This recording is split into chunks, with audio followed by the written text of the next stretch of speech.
안녕하세요. 제도권 주식 분석입니다. 자, 오늘 정말 황당한 뉴스를 전해드리려고 합니다. 오늘 7월부터 해외 주식형 ETF 중에서 TR ETF를 볼 수가 없을 전망입니다. 실제 토탈리턴 형태의 ETF는 해외 주식형 ETF 중에서 중요한 축 중에 하나였는데요.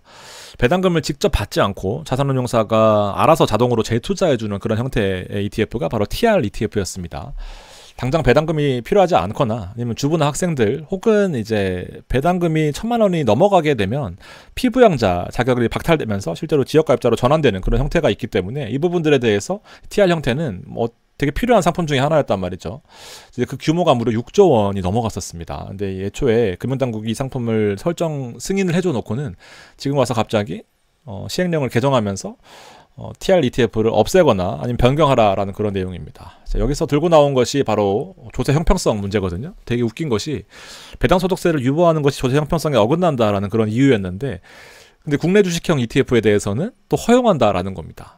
그래서 해외 주식형 ETF에 대해서 TR 상품을 막으면서 국내 주식형 TR 상품을 허용한다라는 것이 얘네들이 들고 나온 조세 형평성 문제에 과연 맞는지는 잘 모르겠지만 어쨌든 이로 인해서 피해보는 ETF가 몇 가지가 있습니다. 자, 바로 코덱스, 타이거, 에이스 같은 것들인데요.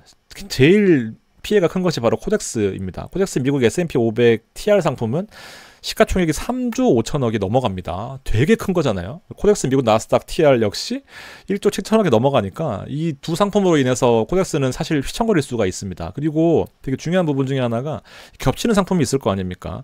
기본적으로 배당을 재투자하는 TR 형태가 있을 거면 일반 상품이 또 있을 수가 있잖아요. 근데 일반 상품과 TR 상품을 갑자기 배당을 주게 되면 겹칠 수 있단 말입니다. 그래서 반드시 다른 상품으로 옮겨가지 않을까 생각이 드는데, 자, 어텍스 코덱스랑 타이거 같은 경우에도 좀 문제가 좀 심각해질 수 있을 것 같고, 최근에 제가 에이스 채권 혼합형 ETF를 소개시켜드리면서 이 부분을 마침 또 추천을 드린 적이 있었는데, 이걸 봐서 그런지 또 이런 부분에 있어서 사실상 퇴출이거나 변경을 해야 되는 그런 상황까지 왔습니다. 조삼모사라고 생각을 하는데, 이제 TR ETF라고 해서 세금을 안 내는 게 아닙니다. 매도 시점에 세금을 낸다라는 건데, 매도 시점에 주가가 많이 올랐다라고 한다면은 더 세금을 많이 내야 될 수도 있어요. 근데 이제 중간중간에 배당을 줄 때마다 세금을 받고 싶어 한다라는 그런 취지로밖에 해석이 안 되는데, S&P 시가 배당률 해봐야 1.2% 수준이거든요. 나스닥은 0.3% 정도입니다. 이거를 좀 받겠다라는 것으로 보여지는데, 일단 장기 투자를 하지 말라라는 그런 내용으로 해석이 됩니다. 일단 합리적인지는 모르겠습니다만 그렇게 하라고 하니까 운용사들은 앞으로 변경에 대해서 또 고민을 해야 될 것 같은데, 상품을 만들고 더 좋은 스킴을 개발하는 것에 힘을 써야 될 시점에서 또 오히려 돈을 버는 꼴을 못 보는 그런 금융당국의 행태가 아닐까 생각이 됩니다. 코덱스랑 에이스 같은 상품들은 어쨌든 이제 대형 운용사로서 이런 부분에 타격을 입게 될 것 같고요. 웃기는 짬뽕 같은 이런 이벤트가 있었는데 이 부분에 대해서 어떻게 될지는 한번 지켜봐야 될 것 같습니다. 고맙습니다.